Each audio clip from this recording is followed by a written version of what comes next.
Okay guys, good morning to one and all. So last class we were discuss about band break in clockwise direction and band break in anti-clockwise direction. So for band break in clockwise direction there is a one formula, and band break in anti-clockwise direction in another formula. So likewise we have seen different formulas also, and we seen one problem also. So next today we'll go for another problem. How the problem is, let's see that problem. So this is the another problem on band break. So how to calculate this, I'll tell you. So compared to previous problem, this problem is somewhat different, and the diagram also is somewhat different. See here, this is the diagram which it has given for this problem, and for previous problem this is the diagram. For previous problem this is the diagram. So this diagram is different and this diagram is different. See the difference you can find, identify here. So the difference is here. So previously it was attached over here, and it was attached over here, but the tension, the band is attached over at here, right? So this is what you have to identify the difference. The difference is like this. So come to that problem, I'll read out the problem. So a simple band brake as shown in figure is applied to shaft carrying a flywheel of mass 400 kgs. Mass has given. The radius of gyration of the flywheel is 450 mm. Radius of gyration of the flywheel is 450 mm, and radius at 300 rpm. N is given 300 rpm. The coefficient of friction is 0.2 and breakdown diameter is 240 mm. Find the torque applied due to hand load of 100 newtons. So there is a 100 newtons of load applying by hand. So due to this load, what is the torque between the band and drum? So we are able to calculate torque between the drum and band. So let's come to this. Mass is given, radius of gyration is also given, speed also given. So speed converted into angular, number of revolutions, radian per second, and diameter is given. The diameter is converted into radius. So this is the one. Come to this.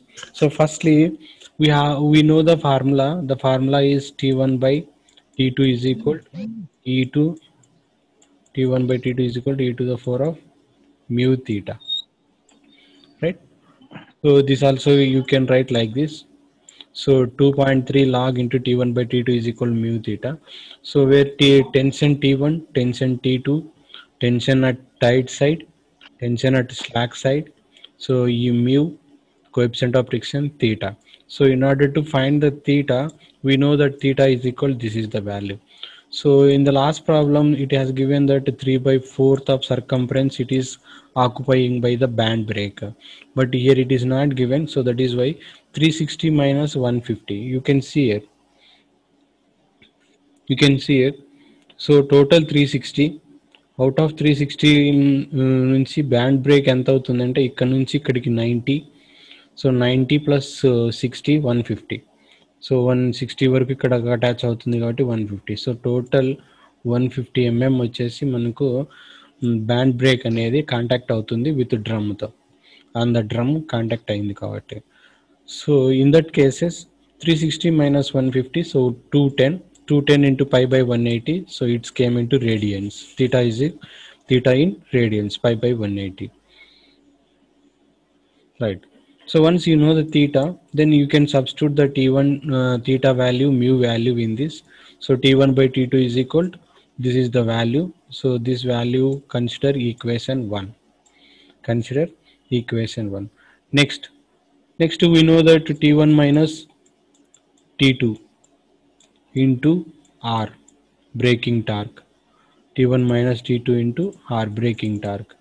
So by taking off that T1 minus T2 into R, then you can find out this.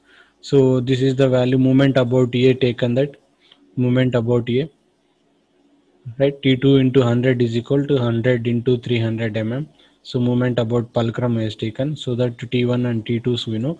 Once we know the T1 and T2s, then we can find out the braking torque, T1 minus T2 into R. This is what we want from the problem. So likewise we can calculate, see here. So this into this total and this one into this one.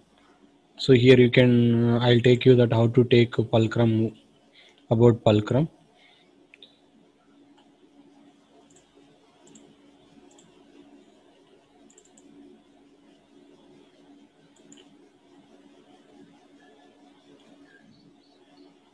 Right. So here, this is the fulcrum, the total moment about A I'm taking here. So summation of momentum forces about O is equal to 0. So in that cases, 100 into how much? This load into distance. Load into distance 300. Load into distance 300, which is equal to what? This T2. T2 into 120. T2 into 120, because this is acting on the left side of that, so you can take minus or you can send that side so that it is equal to 0. So come to the T1 into 0. T1 into 0, there is no distance, so T1 into 0, this value is a total 0. This value is total 0. So this is the value. So T2 into 120 is equal to 100 into 300. That is what we mentioned over here. So T2 into 100 is equal to 120 is equal to 100 into 300. So this is the total. So T2 is equal to some value you will get. That value is substituting in the previous equation 1. So that you will get a value of T1 and T2. Right. Next to come to that. So now till now we've seen that only single band brake.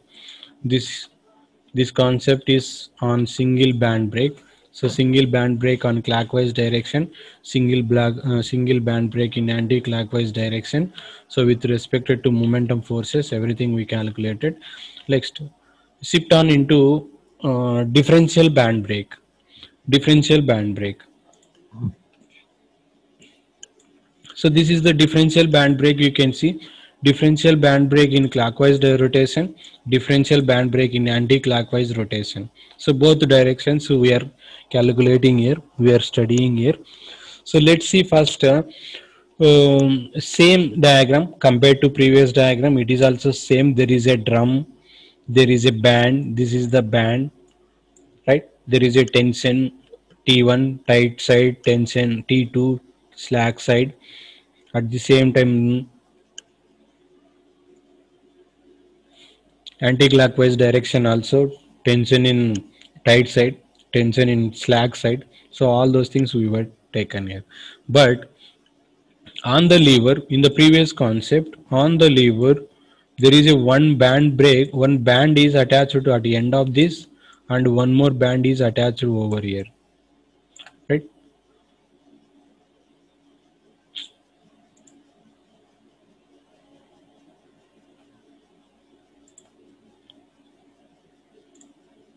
Right.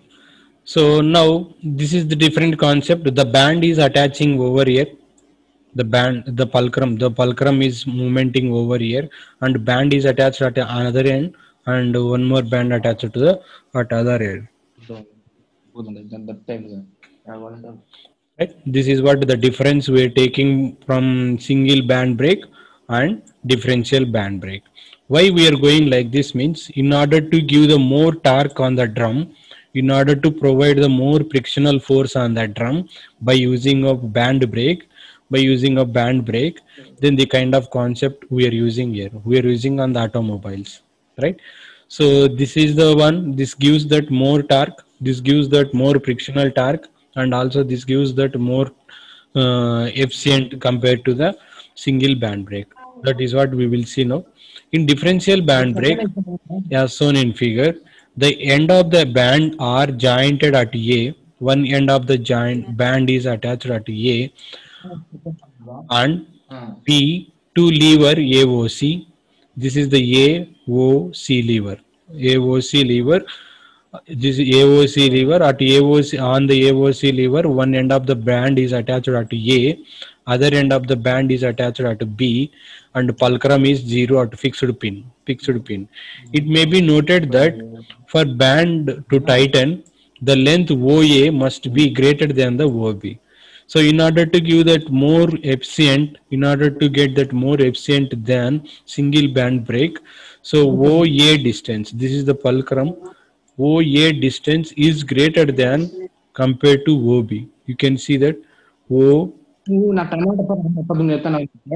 OA distance, which is from year to year, this distance is greater than compared to OB always, right? So OA distance is greater than OB. That means that A distance is greater than B distance, greater than the B distance, so that the fulcrum, so that the band will give that more contact surfaces to the drum, and it will provide it more frictional surface, more frictional surface. So that is what it is saying, that so the tightening, in order to get the tightening, the length of OA must be greater than the OB. OA must be greater than the OB.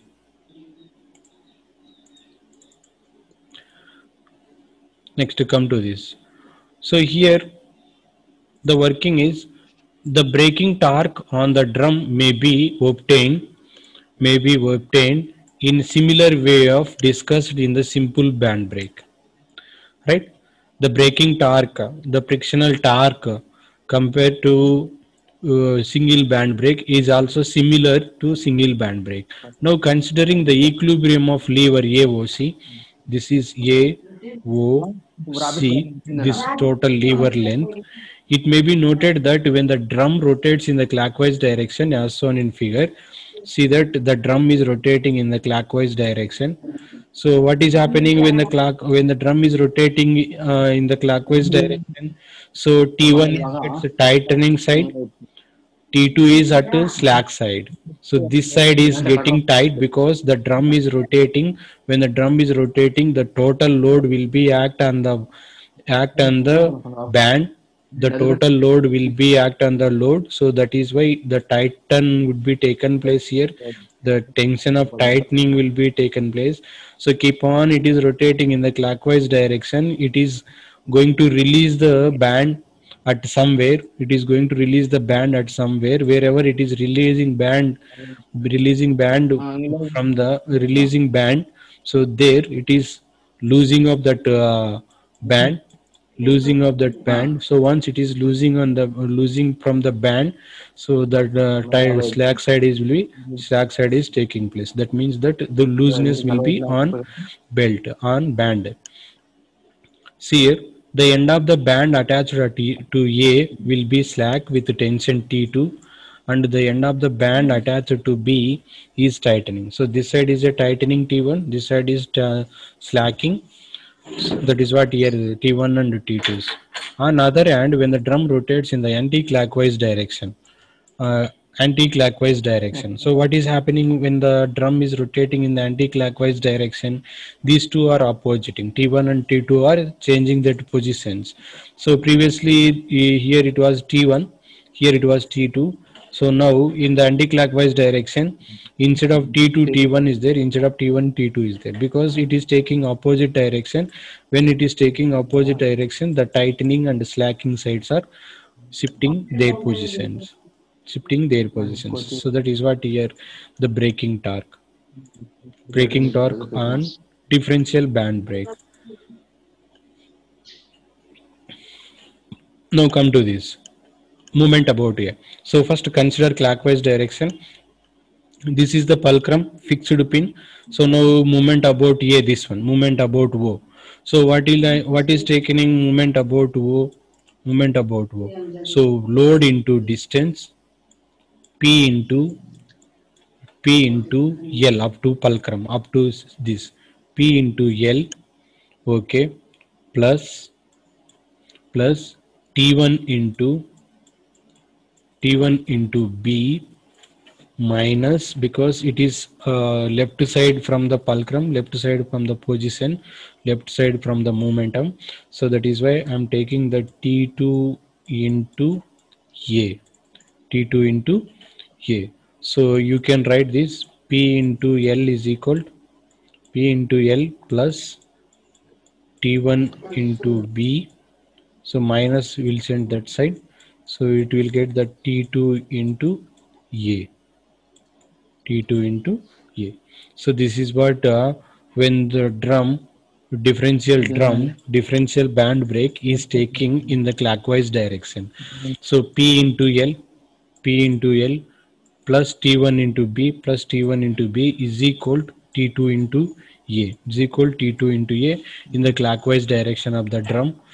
So if you want, you can write that P into L is equal to T2 minus T2 into A minus T1 into B. So you can shift like this also. Next, coming into when the differential drum is rotating in the anti-clockwise direction. So P into L. So T2 is there instead of T1, T2 is there. T2 into B is equal to T1 into A, right? So this is the one momentum about O. This is another momentum about O, right? So in the previous single band brake, just we were taken that P into L is equal to T1 into A, right? So likewise we taken that, but here T1 and T2s we are considering, because in the previous concept the T2 was 0, T2 into 0, so this is total 0.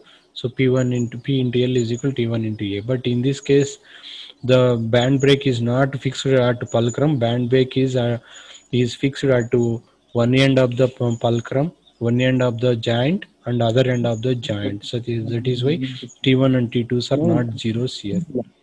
Clear? So this is the one concept. So next to come to that problem. Clear? So understand this. So very clear that a simple difference between single band brake and differential band brake. Simple band brake is one direction. That means that clockwise and anti-clockwise we can consider. Even in differential band brake also we can consider clockwise and anti-clockwise. But the position of the lever is different. Placing of the lever with band attachment is different compared to single band brake and differential band brake. So that is what the difference you have to understand here, right? A simple problem here. Simple problem about differential band brake.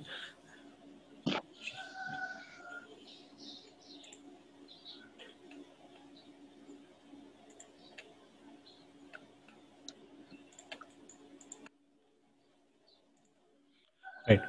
So in which the rope supports a load W and is wounded around the barrel of 450 mm,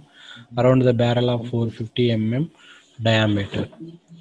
Barrel is nothing but this is the drum around the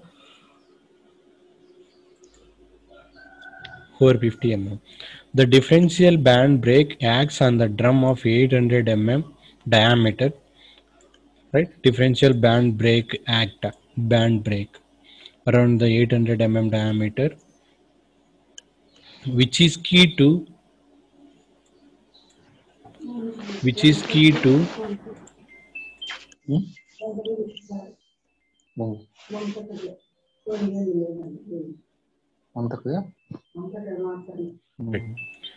see here 800 mm diameter, which is key to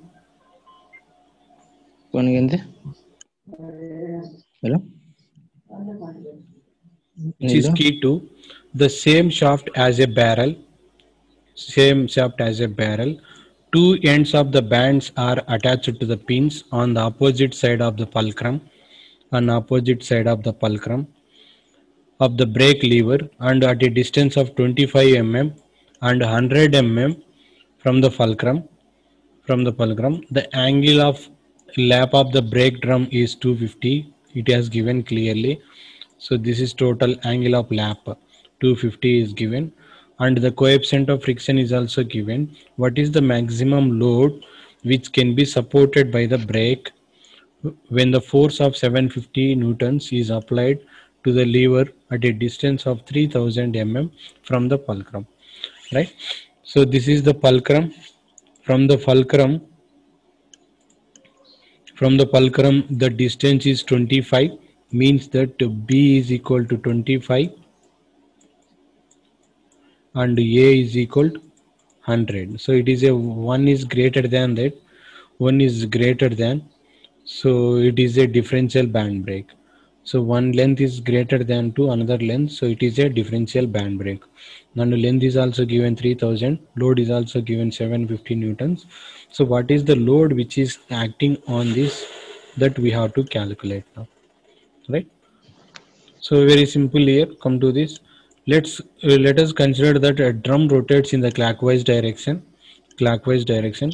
We know that when the drum rotates in the clockwise direction, the end bands are attached to A will be slack with a tension T2, and the end of the band attached to the B with a tension of T1.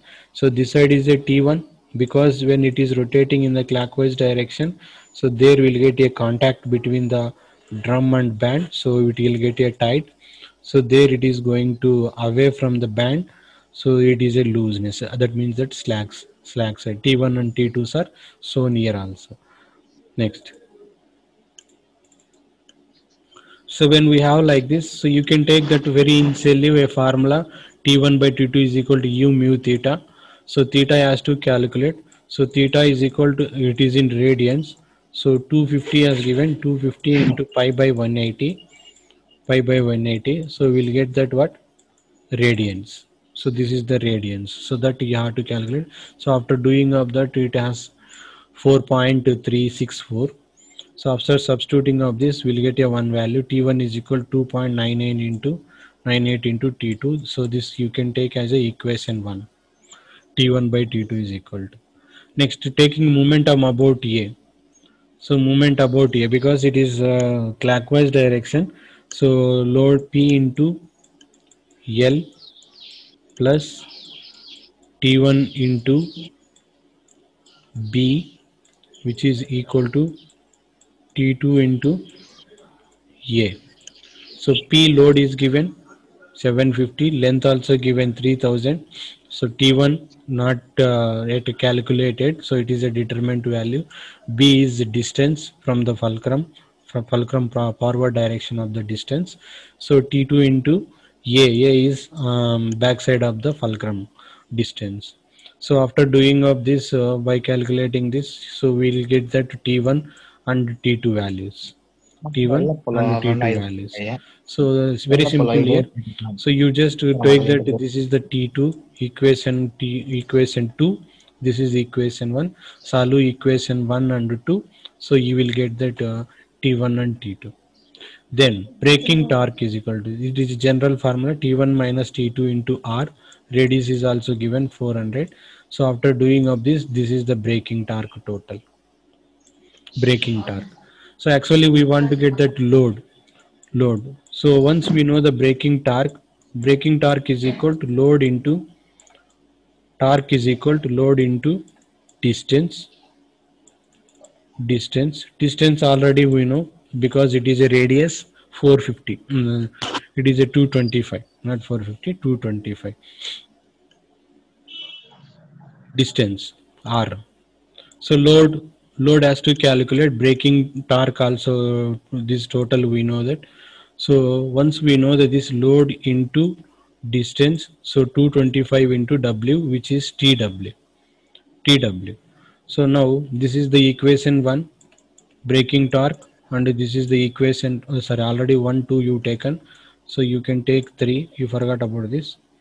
This is 3 and this is 4, equation 4. Now solving of equation 3 and 4. So here one condition, since braking torque must be equal to the braking torque load. So ఎందుకంటే ఇది one simple condition, I'll explain you this. ఇక్కడ చూడండి,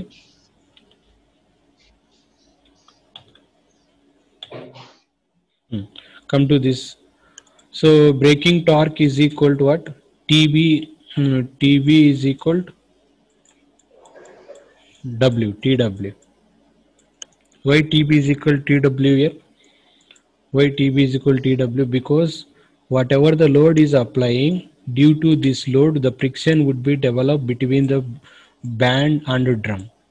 So if load is keep on increasing, load is keep on increasing, the friction force also, the torque also, braking torque also would be increases. If load is decreasing, then the friction torque also would be increasing. So it is a directly proportional both are. So that is why here here we are considering that the braking torque must be equal to the torque due to load. So ఇది పెరిగితే అది పెరుగుతుంది, అది తగ్గితే అది తగ్గుతుంది కాబట్టి so both are considering equal. So from that calculating the value of what? W. Calculating the value of W.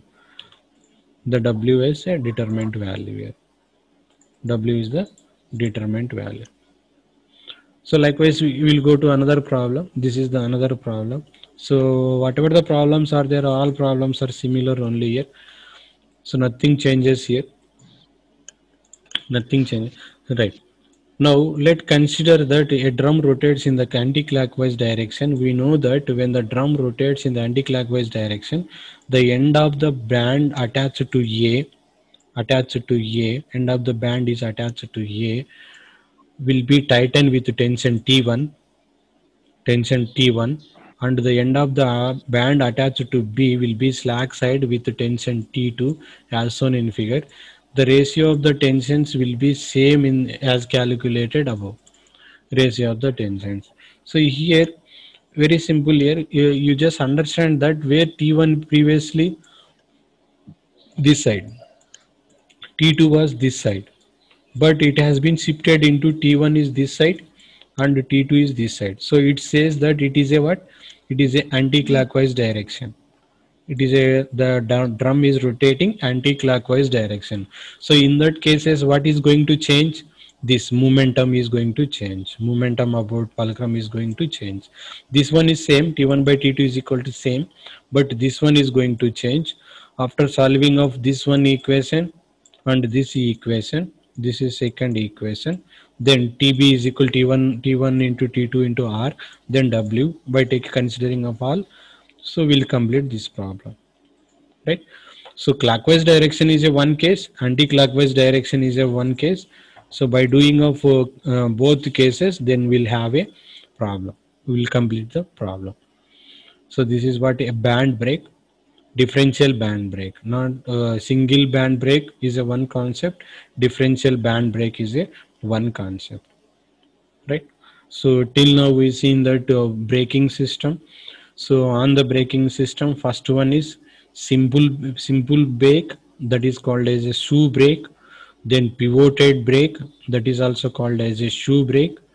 Then coming into that double shoe brake. So there three concepts are over. Double shoe brake. Then coming into that band brake, that is a single band brake. Then again it is a differential band brake. So total 5 we were seen till now. 5 concepts we were seen on that. So very important problems from this brake. So at least one problem will get brake on brake. So you be ready about these problems, only these problems, but formulas you have to remember, right? Next, come to next topic, internal expanding brake. So this is the one internal expanding brake. You can see that internal how it is expanding.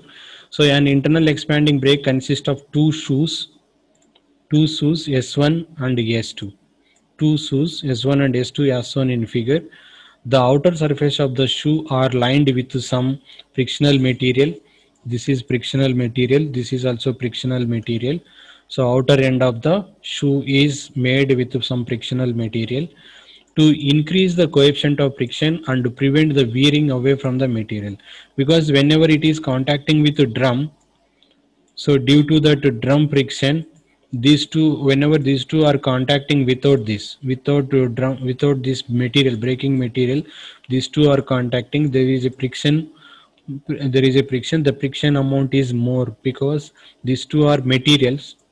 When the when the two materials are contacting to each other, the friction is more and more, so we cannot bear the kind of friction. So that is why one material, one rubber, one material and one rubber friction blind material, so that there we can consider the friction and we can bearable the friction. So that is why here, in order to prevent the coefficient of friction and prevent the wearing, the one rubber is taking, that means that material, friction material, rubber, and one solid material is taking, one material, right? Of course these two are materials, but it is rubber material, it is iron material.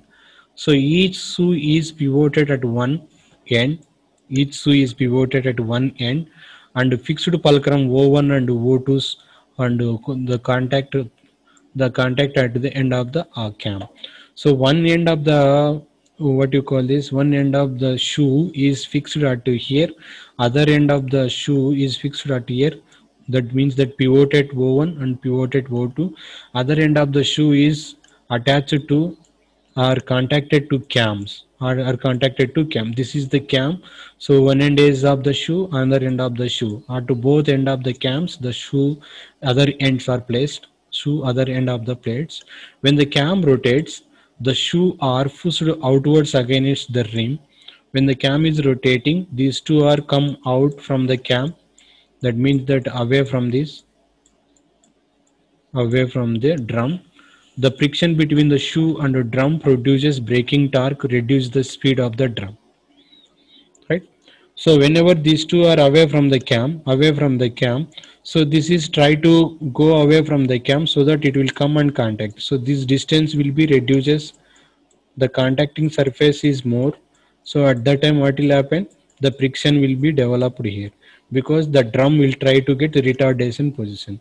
When the cam is rotating, the shoes are away from the cam and the shoes are come and contact with the drum. So in that case the drum will get a retardation position, drum is about to retardation position. So that is what here. Next to come to that, reduce the speed of the drum. The shoe are normally held in off position by the spring as shown in figure. So these two are normally off position because there is a spring. Spring is a one component where the energy is storing and it is released whenever it is required. So when the cam is rotating, the shoes are get away from the cam. After that it has to get original position. In order to get the original position, the spring is a one, the spring is acting a vital role here in order to get the original position of this shoe from their final position to initial position. The drum encloses the entire mechanism, keep out dust and moisture. So this total setup is prepared at one inside of the one house. So in the house, this total setup is placed. That is what here. This type of brake is commonly used in motor cars and light trucks. Motor cars and light trucks. So very simple working principle. So this is what internal expanding. The total process is coming from internally and expanding towards out, expanding towards out. So when the cam is rotating, you can see that when the cam is rotating, the two shoes are come out from the cam, and when it is coming out, this it is contacting to the surface of the drum. So this side also surface of the drum. When the shoe brake is contacting surface of the drum, the what you call that, the drum rotation will be reduces, the drum rotations are will be reduces. So in order to get the original position of this, then again it will come to the original position by using of the spring. So this is what the internal expanding, internal expanding. So next class we'll go for dynamometers. There is no problems about this, only theoretical part here, internal expanding brakes, internal expanding brakes. So that is what about the brakes. So brakes have completed. One last topic is the dynamometer. Next class I will continue with that. So I'm running out of time. You can attend another class because those are also scheduled. You can go to, you can attend another online class. Okay. Have a nice day. Okay. Bye one and all. Thank you. Thank you very much.